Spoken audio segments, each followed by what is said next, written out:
Hi, welcome back. Yoga Path Session 2. The previous session may well have been very strong for you, perhaps too difficult. You may not have liked that difficulty. Well, I deliberately started with a strong session. I just want to see how people handle it. If you've made it to here, great. There are so many ways to practice yoga, and we will explore many different ways, many different practices, approaches, different understandings. So this session will be very different to the previous one. And this one I have a title, Calmness. And this is very much to do with the coronavirus that is spreading faster and faster. Its grip is getting stronger and tighter. And so we have this level of stress and pressure more than normal. It's a socially agreed upon paranoia, fear. So how do we maintain calmness in the face of that? You have to work on your own mind and body.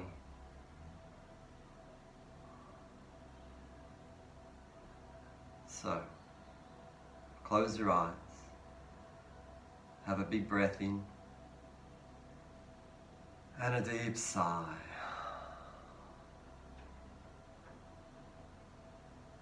Get a sense of how you're feeling right now.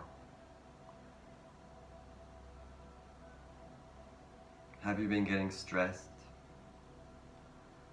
Do you feel tired? How's your body feeling? Your energy levels.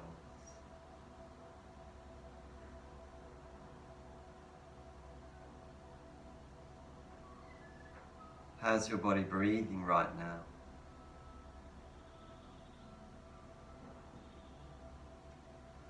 I mentioned this in the last session. Don't try to control the breath the whole time. Let go of control of the breath and watch and listen to the breath. Learn about it as an observer, not as an active doer. So, we have a resting breath, perhaps with the mouth open. It's a small breath, a little bit in, a little bit out.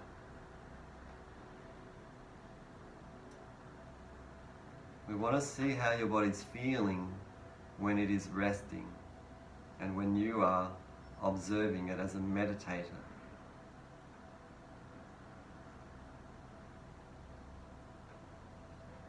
A little bit in, a little bit out, a little bit in, a little bit out, a little bit in, a little bit out. It should be quite steady. It's a small breath.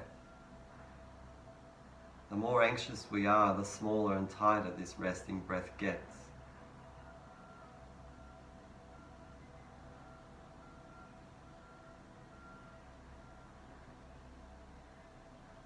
Notice the stomach, if you can, moving with the breath.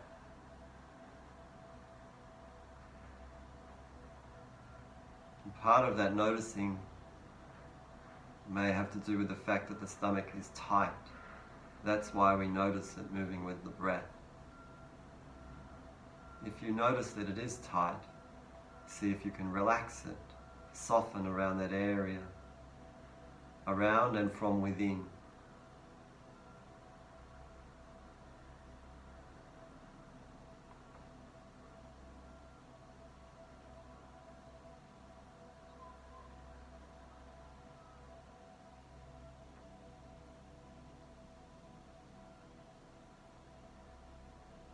And if we sit still and quiet, we eventually get a sense of our mental state, where we are at mentally at this time, also emotionally.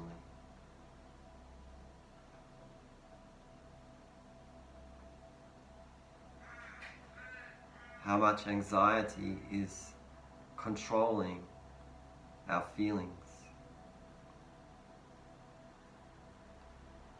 You can always tell, because sitting still and quiet in a safe space should have no anxiety at all.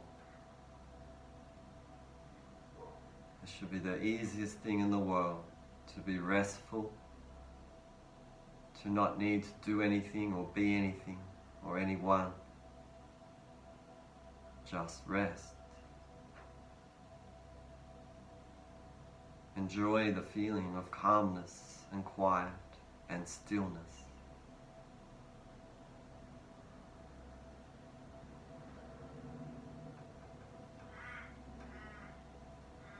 But you may not have physical calmness. You may be feeling this pose is uncomfortable or painful. If that's the case, see if you can find a pose that is manageable for you, so that you can explore more deeply or study more the feeling of calmness, mental and emotional calmness and composure. If your mind is distracted, if you are tired, if you are anxious at this moment, relax into that. Just accept it and direct yourself towards the feeling of being still, quiet, and calm.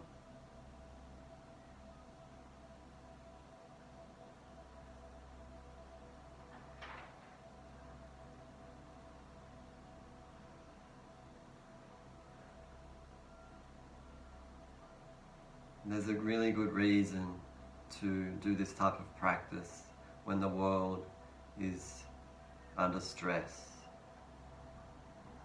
Because the more calm and balanced you are, emotionally and mentally, this will be helpful as you engage with others, as you react, as you communicate, as you make choices and take action. This coronavirus drama, it's a really good drama. It's an ideal drama for a meditator to take this opportunity to practice, to do the work of learning about your mind and other people's minds too.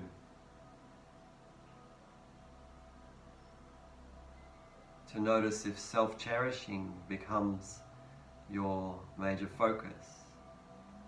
And self-cherishing is not just me, it's my family, my friends, my country. That's self-cherishing.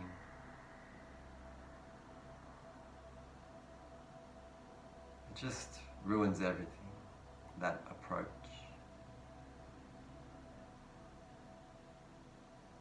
Thinking about others, not desperately securing yourself as a priority at the expense of others, offering support to others. Can we find that within ourselves, or do we notice that we lose that ability? That would be good to notice as a meditator. Are we getting stressed, worried? Are we over-talking? Are we talking repeatedly, repetitively, saying the same things again and again? See if you can come back to more stillness and quiet. Check your breathing. See if it's tight.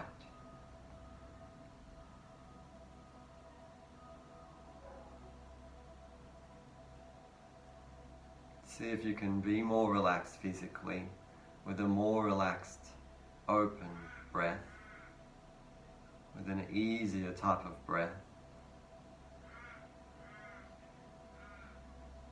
with a calmer type of mind, This allows us to not get so caught up in the drama, in the panic, in the worrying, in the stress.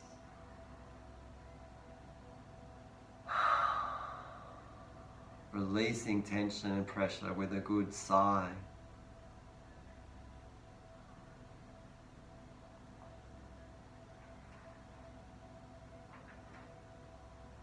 This is a great opportunity, what's happening in the world at the moment.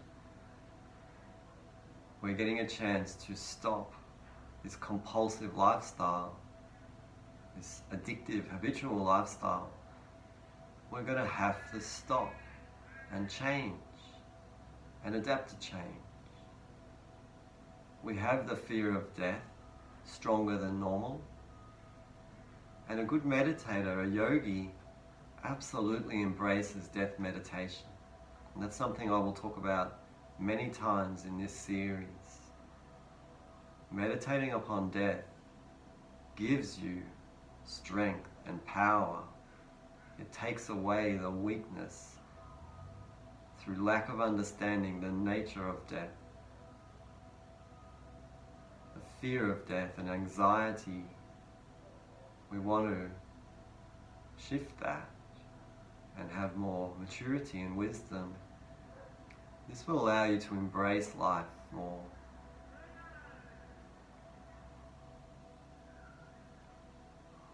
Also, we can connect more with others because we all know that we're all worrying. We're all affected, almost all of us, in different ways. And so we have to really listen to each person to see how each person is feeling in their unique way of worrying about what's happening. Also, we draw on our capacity, our wonderful capacity for positivity and creativity,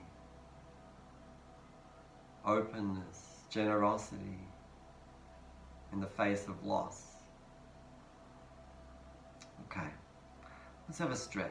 Have a big breath in and a deep sigh, and ease forwards with your hands. Just walk further forwards and drop the head. Some people can go really far. Just go wherever suits you. You might be right back here. You may have your hands back. You could take your head back. If you feel under pressure with your body, it's the same as being under pressure in your life. Don't panic. Breathe. Try to relax. Don't do fight or flight. Stay with it. Relax into it.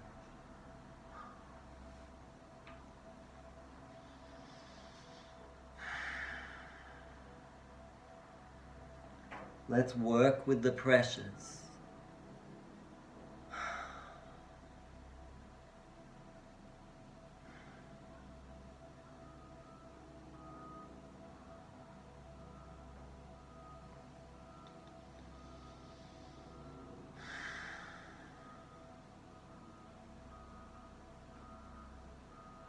Use your breathing as a tool to release pressure, to find space.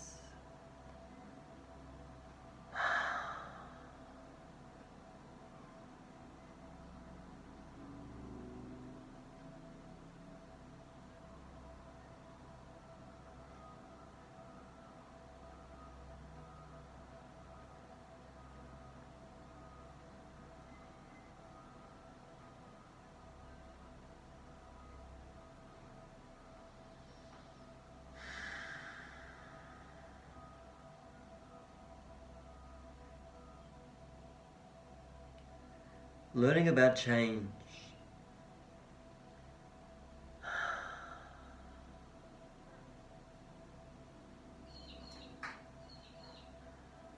Learning about your egoic mind, which is starting to think, perhaps, I am real. I'm in a body that is real. It is experiencing pressure and I don't like it. I want to escape it. I want to be free of it.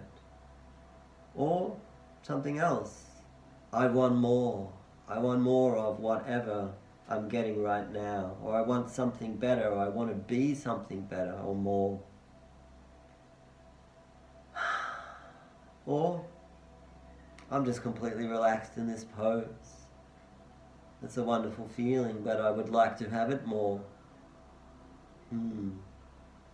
Whatever you have, observe it. Be mindful the whole way.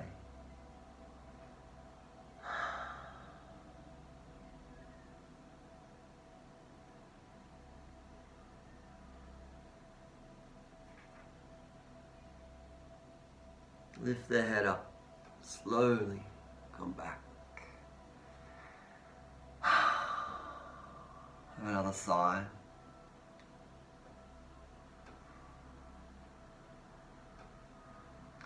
If you want to get a full release, you can take the arms back, head back, although some people don't like that, it's too tight in the throat. But also, you can release your legs.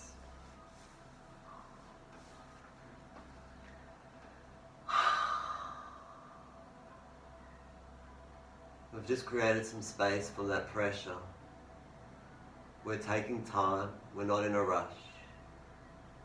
We're meditating, going deeper.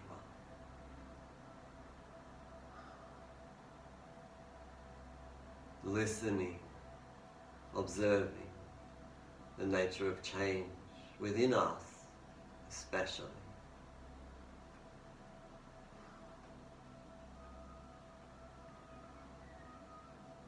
Try not to slouch. Ease your tummy forwards a little bit.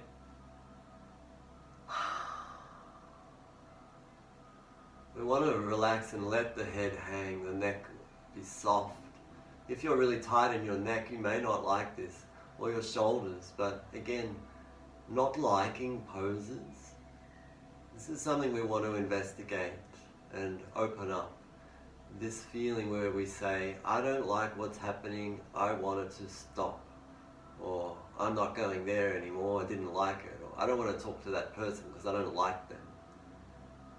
An experienced meditator is not relating to dislike in that way. We recognize dislike and we investigate it and see that itself can change.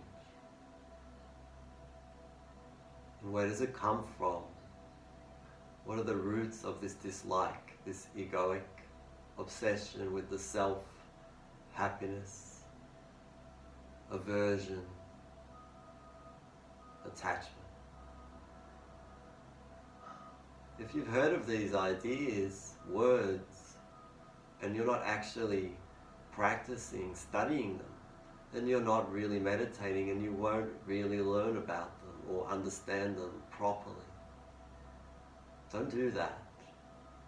We cannot afford to neglect these areas. Okay. So, now, change the legs over. So however you had that pose previously, the cross-legged pose, now change it. I think I already had the right leg up. So, being mindful. So you don't have to bring a foot up, that's the half lotus. If you can, of course, do it. If you can do the full lotus, bring both feet up. But make sure you're changing in this second round. But for anyone else, just find a way to continue and explore the tightness and keep persisting, but also take breaks, back off if you need. One other thing I think is important, see my left knee here, it's higher than my right. That's because it's resting on this foot, my right foot. So eventually I want to, as I get more flexible and open in my body, I want to bring this right foot forwards and eventually right out in front. So now my left knee can start to fall. Now I can feel that it's getting tight in my knee, so I'm not going to overdo it. But I'm just taking steps to develop this pose. And that's what you do with all poses. Okay, first sit up straight. Have another sigh. Relax into the pose.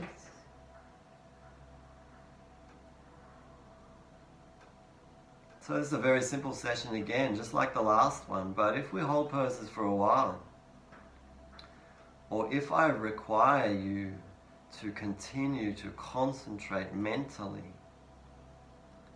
you may struggle. Good, that's what we want.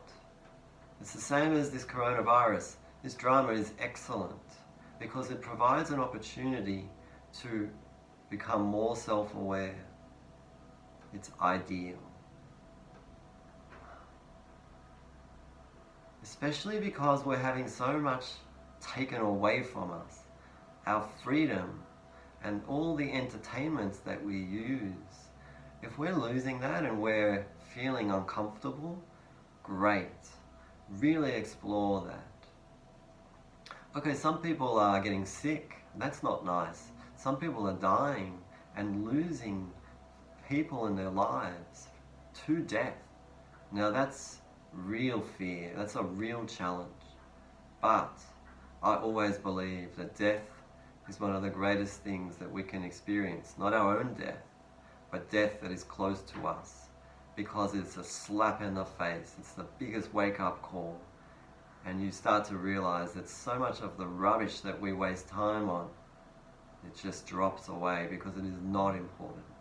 So we are being instructed or given the opportunity to think about what is important. Do I really need to watch football? No, I don't. Do I need to be entertained?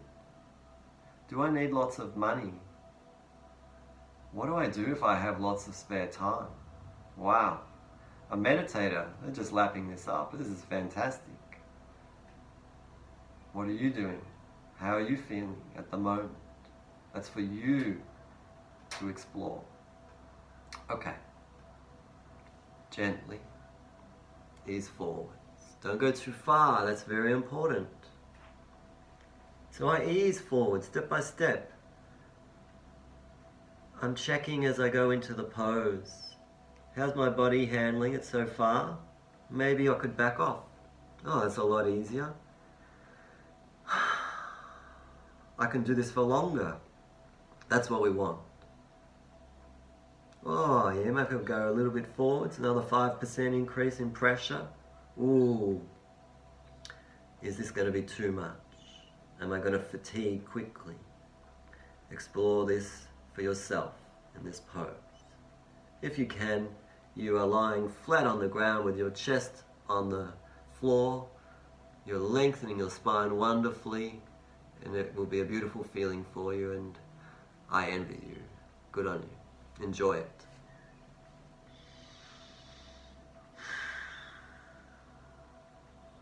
While we hold this pose, I'm going to read something important, something useful. This is a part of my meditation practice that I do every morning and night. This is a Buddhist mind training practice. It's called the 8 worldly concerns. So just stay forwards in this pose and I'll distract your mind. Even if you're struggling, and if you can focus on listening and reflecting, you'll get extra time in this pose, and that's what we want.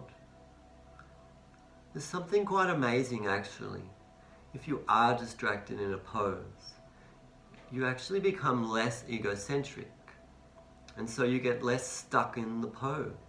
So the fact that I'm distracting you and talking to you, and you might think, I wish you'd be quiet, I just want to focus on the pose. Well, you can get stuck in the pose very quickly in a mental way. So by distracting you and making you think of something else, it will actually give you more time to relax and let go of the pose while you are doing it. Because you stop doing it or trying to do it or fighting it or whatever. Alright. The 8 worldly concerns. So, this is a Buddhist teaching that we have 8 worldly concerns. All egoic people. And these are the things we worry about. These are the things that cause us stress, unhappiness, discomfort, suffering.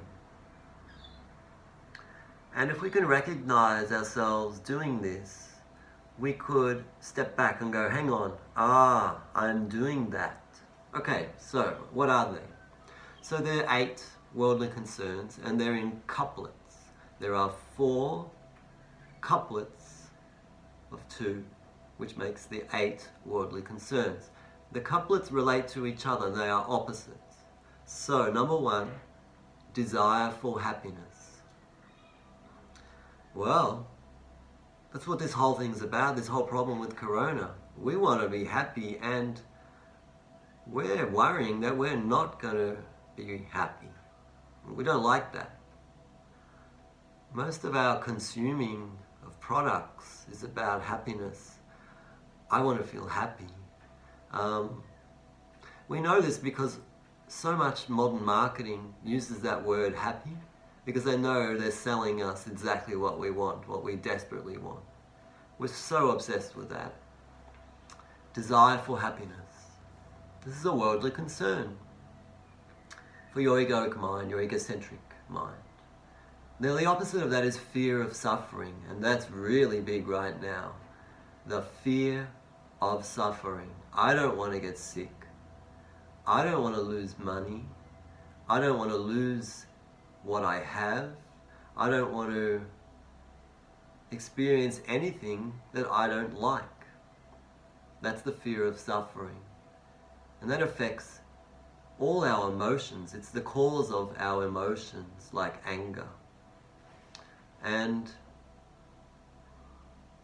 it just ruins our lives and makes us act poorly.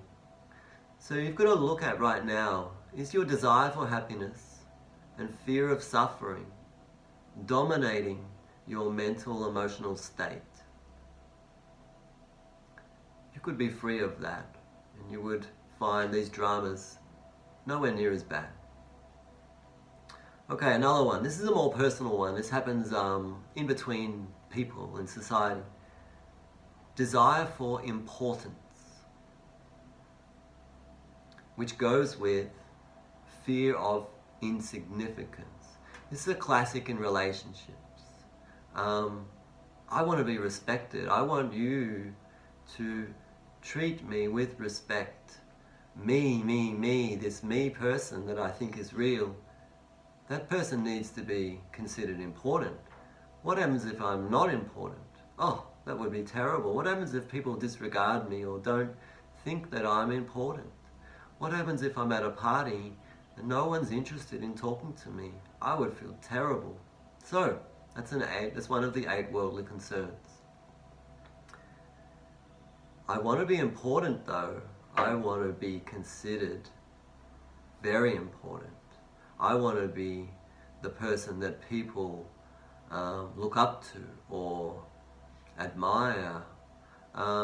It's all this sort of stuff. For fear of insignificance. Yes, that's that idea of being at a party. I don't want to be insignificant.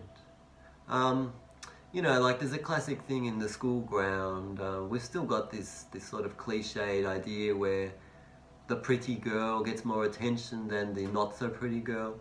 So you've got 2 people sitting on a bench. One's a pretty girl, conventionally considered, and one is not considered pretty. And so, I don't know, a boy comes up and is really interested in the pretty girl, and the girl who's not so pretty is feeling insignificant. That's a terrible feeling. Most of us know that feeling to some degree. And oh wow, insecurity just blooms from there, and that just ripples through our lives, through our whole lives. But it's the same in a family, like if one kid does something really good and the parents praise it and the other person feels insignificant. This is very violent damage, and it's very much bred by this notion in society of you are good if you can do things that are good, and you're not good if you can't, and you're good if you're good looking, for example, and you're not important if you're not interesting, or if you're an introvert, for example. So anyway, This is one of the worldly concerns that stresses us, it creates anxiety. How are you going in the pose? So you could back off, you can take the arms back, take a break, have a breath, you could release your legs, but if you can, keep going. Now we're really putting pressure on, psychological pressure coming from physical pressure. That's how we're using Hatha Yoga, the poses. Okay, don't worry, you'll feel great when you release this and rest. Alright, look, we have gone too long.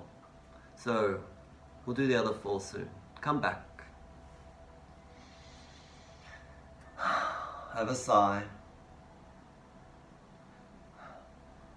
So yes, the topic was calmness, the title of this episode. Were you not calm when that pose was becoming difficult, stressful, painful? Good. It's an access to understanding calmness. Right now you will feel much more calm, probably, than when you were in that pose if you were struggling. So you can see that when you're under pressure, you struggle, but then when you release pressure, you come back to calmness. That's a Raja Yoga aspect right there. Okay. Release the legs. Come forwards. I've got this note in between my feet, that's why they're not together. Generally, I would bring the feet together. You don't have to. Come forwards. Now, some of you may just have your hands on your shins. That's fine, keep the chest up. If you can come further, you can do a 2-fingered gun, hook it into the big toes, and draw the big toes towards your chest, and your chest towards and past the big toes. Now, what I didn't say is that the knees must be straight. So you only reach the feet if you can, with your knees being straight, in a relaxed way. So if you're really tight in the lower back, buttocks, hamstrings, then you don't need to hold the feet. And it is ridiculous to try to do that and be straining. Because you're not doing yoga, you're doing sport. It's like you're at the gym and you want to do 8 more reps. No, don't do that in yoga. So, back off. I talked about this many times already. Come back to the 78 to 82% effort range in a pose. Because that's where the pose is going to open up and change the most. And that's when you're going to actually mature as a person in yoga. Wherever you're at in this pose, relax into it right now. If you are overheating, you have gone too far. If your heart rate is getting high, you have gone too far. If you are, becoming breathless, you have gone too far. Back off.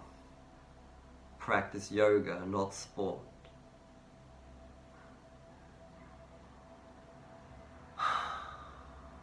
We'll hold this pose for a while.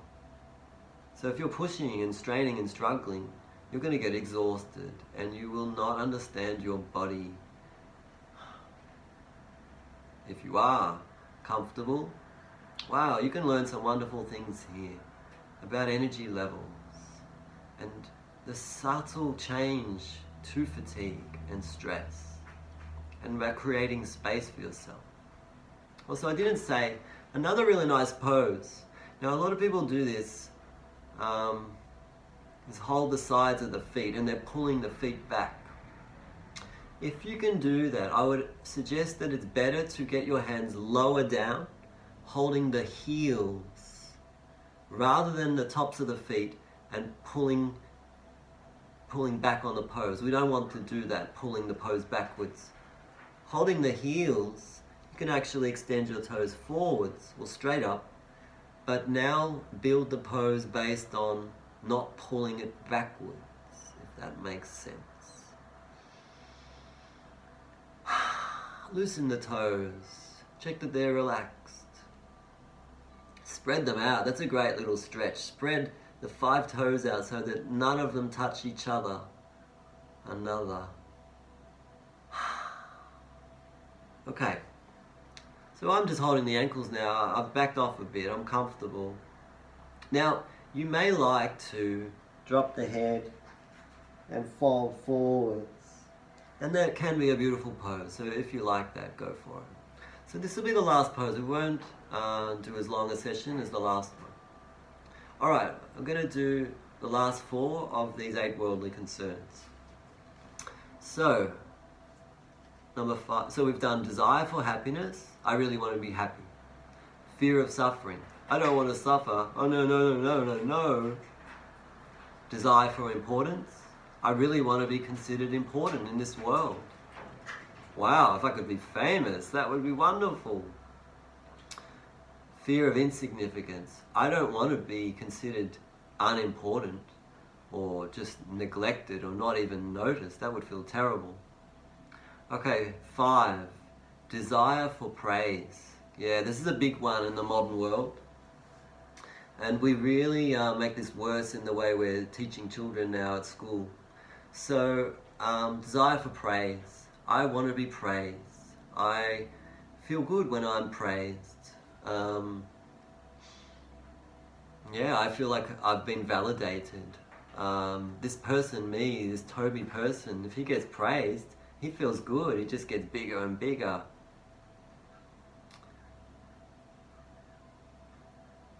Fear of criticism. Ooh, this is a ripper. So, this is probably one of the most violent sufferings that we have and that we feel all the time, is the fear of criticism. It happens so much in relationships and communication. If anyone ever says anything that we take as criticism, we instantly feel aggression, or we want to block that person. We put up a wall instantly, we close to them, or we fight back, we want to attack them. Yeah, that's so dangerous, this one. It's so damaging. Really try to watch yourself doing that, and you can see others doing it all the time. And maybe, it makes you get to the point where you feel like you can't criticize people. It's funny in yoga, when you teach yoga, if you say to someone, oh no, you're using your left arm, we want you to use your right. Some people really take that as a criticism, even though it's just a constructive criticism or a fact. Some people say, I don't like that person, he's so critical. So we just have this wall that comes between us. Anyway, it's an interesting area to explore. It's very interesting as a yoga teacher. Do you say to people, not that, that's not helpful for you, this will not help you? Yeah, that's very hard as a teacher. People really don't like being criticized. Well, nor do I. It hurts. It feels like it hurts. It hurts me. This me person is so important to me, this me person. One of the 8 worldly concerns. So we've got desire for praise, fear of criticism. The praise one, what's happening in schools is now we do this thing where we go, oh, well done, Johnny, you've put that plate up on the sink, well done. And we just praise. And we've got this anxiety, it's so anxious. We just think, oh my God, we don't want to have low self-esteem, even though we've all got low self-esteem so desperately. And it's so sensitive, we're so vulnerable, and so we must praise each other to prop each other up, prop ourselves up. And I think it comes from the parents who experienced criticism in their lives. And anyway, that's a very complex problem, and fear and concern, because praising someone may not actually help them spiritually. Well, it may. It's up for you to explore these ideas. Okay, 7 and 8. Desire for gain, fear of loss. Alright, this is another big one, these 2. Desire for gain. Pretty much, we don't do anything if we don't think we're going to get something out of it. Like, we don't even give to others if we don't think we're going to get a good feeling, or like I could be generous and then I feel generous, or I want to be a person who is generous. That's why I give.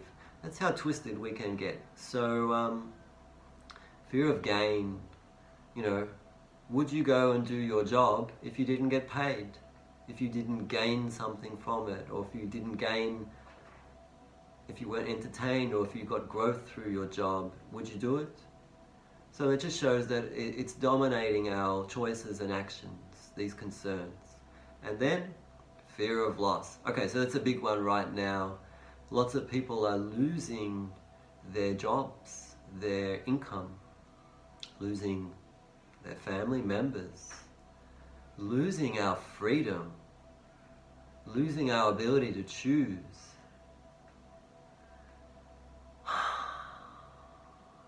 Have a deep breath.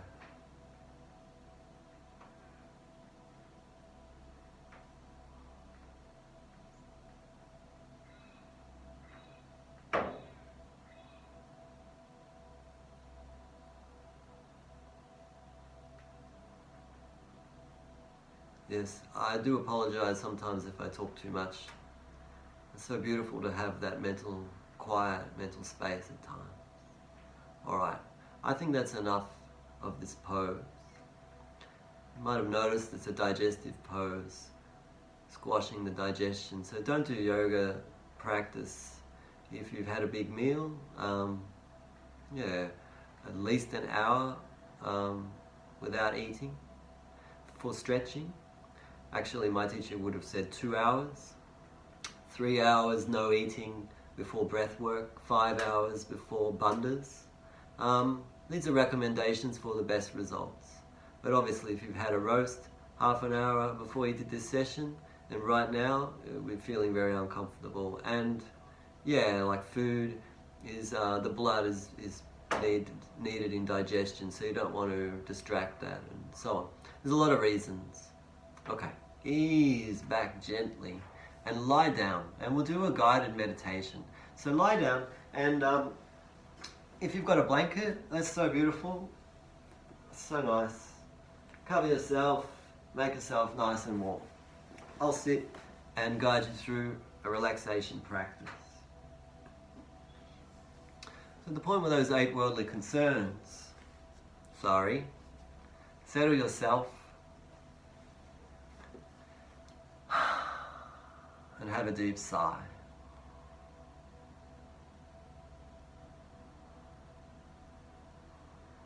Just get the feeling again of your body resting on the floor in a space, a room perhaps, an awareness of the building perhaps, and even what is outside the building, outside the space.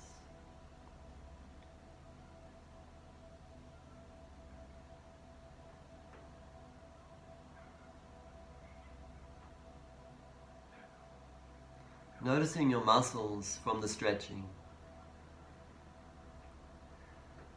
You could be feeling sore. Just try to relax those areas. Keep learning about those areas, those tight areas.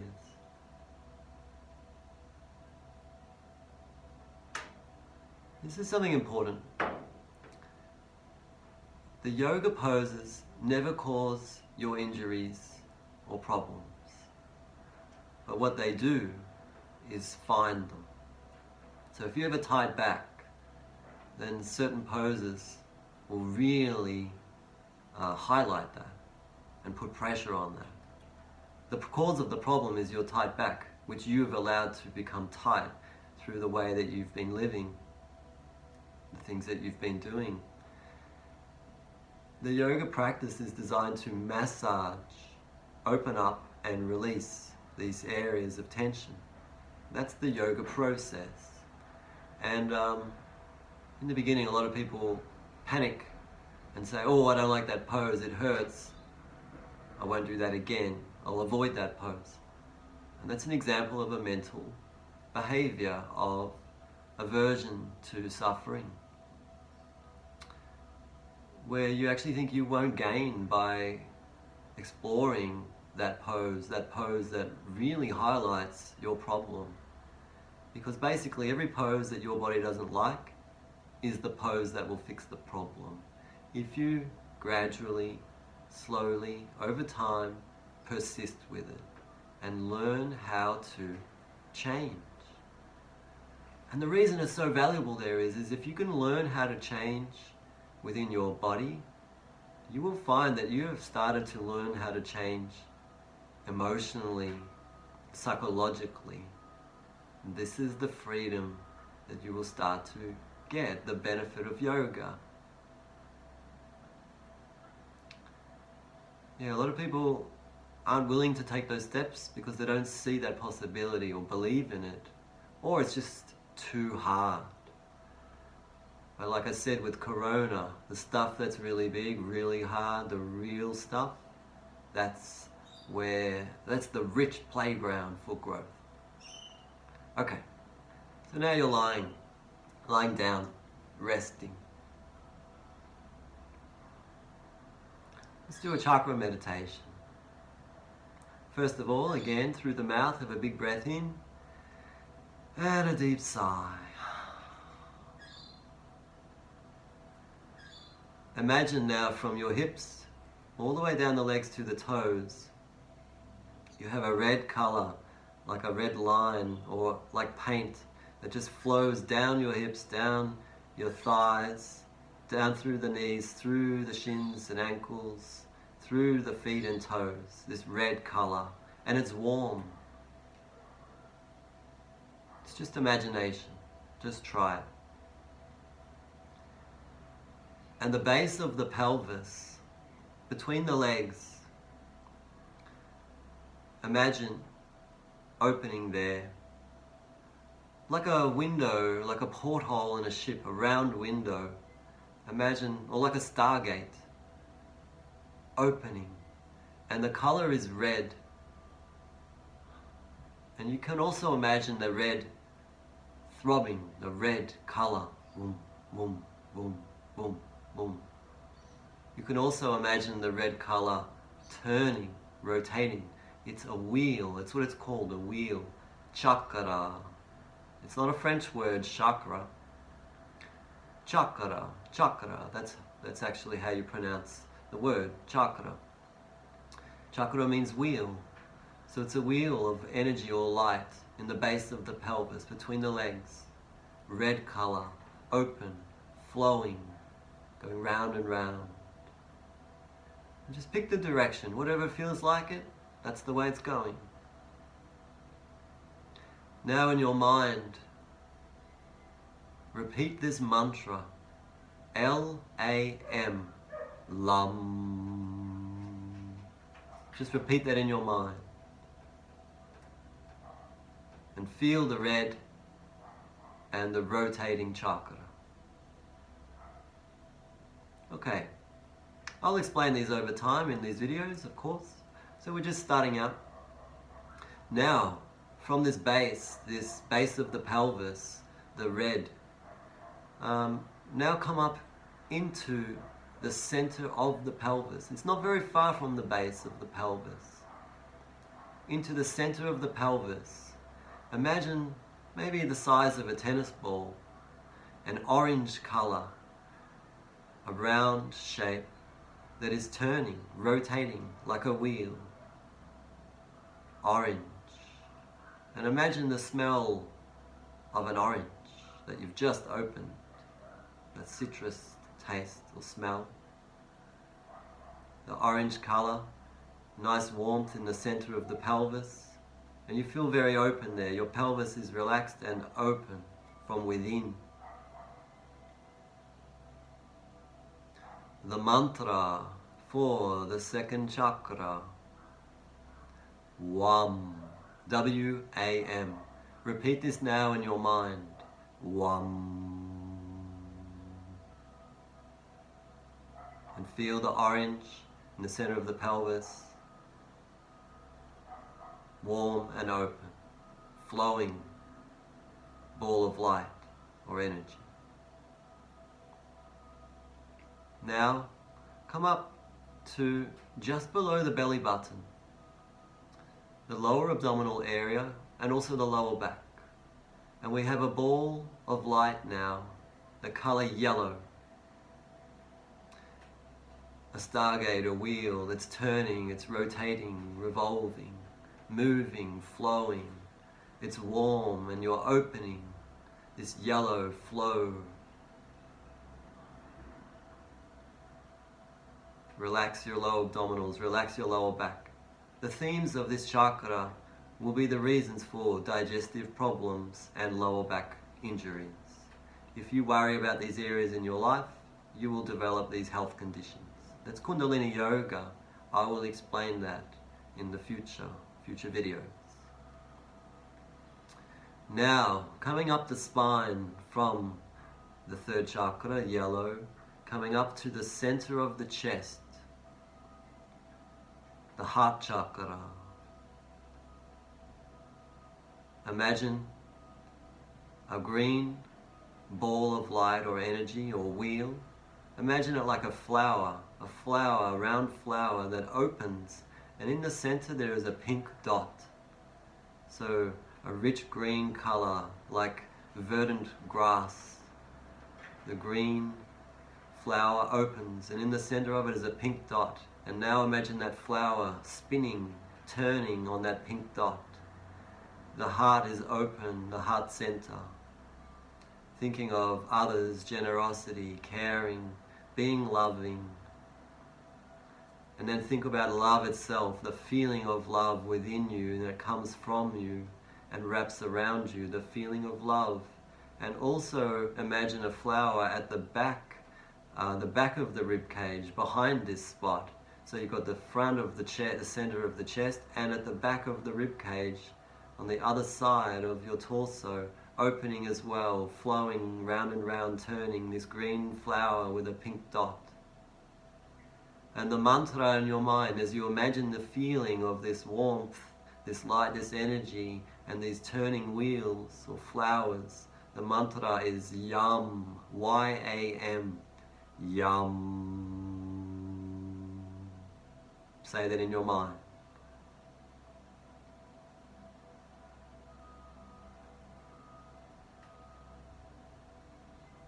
And now, coming up into the throat, the neck, a ball of energy flowing, turning, the color of smoky purple.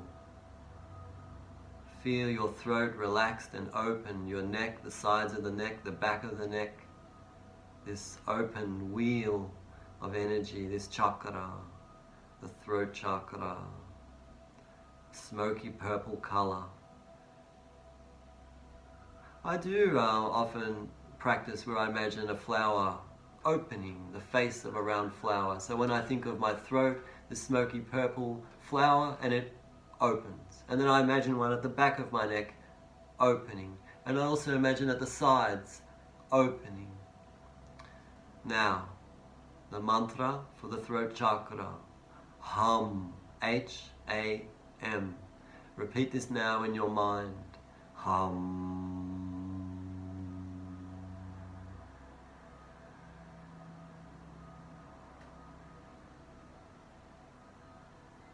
With these sounds, they're quite particular. So it's not H-U-M, hum. It's hum. A-H-A-M, hum. That's the Sanskrit pronunciation. It's not ham, Australian pronunciation. Hum. Ram. Lam. Wam. Okay. Now, from the throat, go up into the center of the head. Perhaps behind the forehead area, the area of the mind, the egoic mind, the mind that seems to be inside your head. Distinguished from your brain, not the brain, your mind. It seems to be located within the head, somewhere in between the forehead and the back of the head. And we imagine now a window opening, like a porthole in a ship.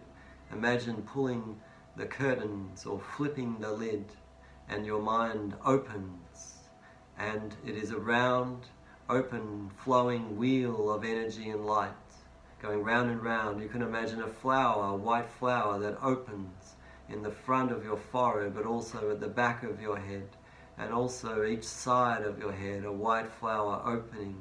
Your mind is opening to pure white, and it's white, endless white, like you're in Antarctica, pure white, unlimited, like it's been snowing all night in Antarctica, and there is no black thing, there are no lines, it is just pure white.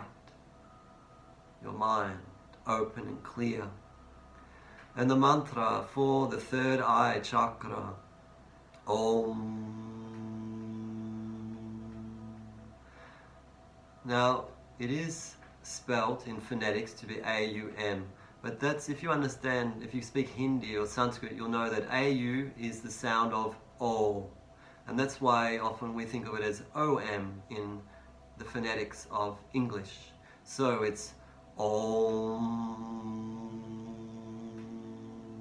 Repeat that in your mind as you imagine the white opening, front and back and sides.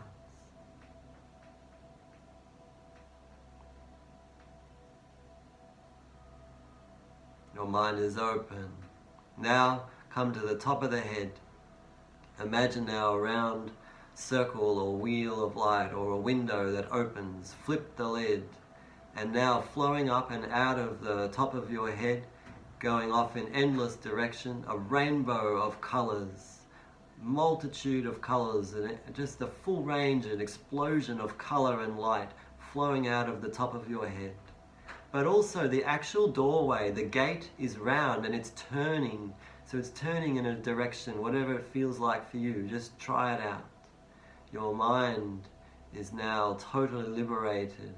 And the mantra for this explosion of color and light and energy is Hari Om, Hari Om, Hari Om, 3 times. Hari Om, H-A-R-I, Om. Say that 3 times in your mind. Hari Om, 3 times. Keep the flow going, all the lights and colors of the rainbow.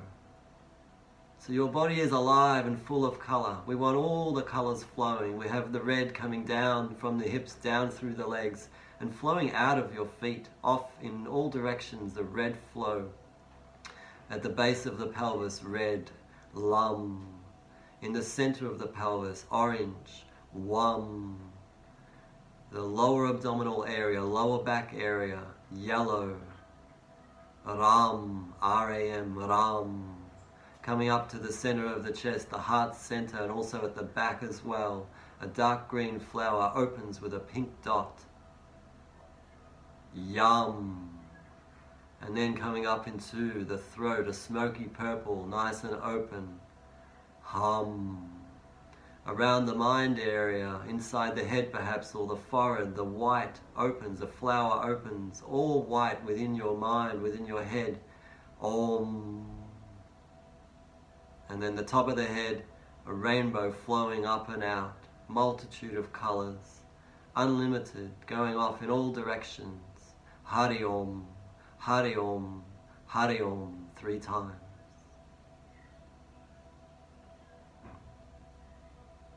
Okay. Feel your body as though it is very open and light, full of colors. Flowing, you've got these wheels turning in all different directions and light exploding out in all directions, forwards and backwards. You feel alive, but you feel so much larger than just this body. Now you are the whole universe vibrating. All of these colors, your body breaks up into millions of particles, billions of particles. You have become the universe exploding, changing, moving, and yet completely still.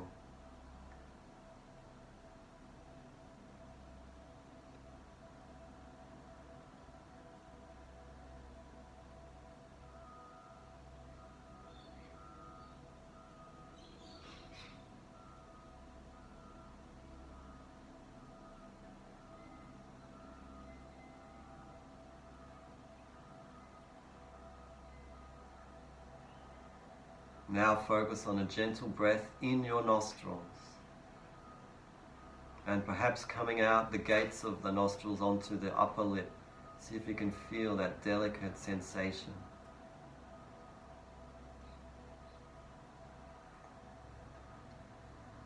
We're coming to an end now. Remember, the theme for this session was calmness. Do you feel calmness now? Maintain this calmness. At the end of this video, I'll leave a couple more minutes of the humming background music. Time for you to continue to rest and float in this feeling of calmness, stillness and quiet. Thank you for today. If this session has been beneficial to you, you may consider donating. You can do that. You'll see there's a link in the notes to this video, or you can go to my website, the donate page, deepmindfulnessyoga.com.au. Thank you. May we all survive this. May we all be healthy, happy, well. May we all act in the service of others. May we all meditate as often as possible for the benefit of ourselves and others. Thank you. Hari Om.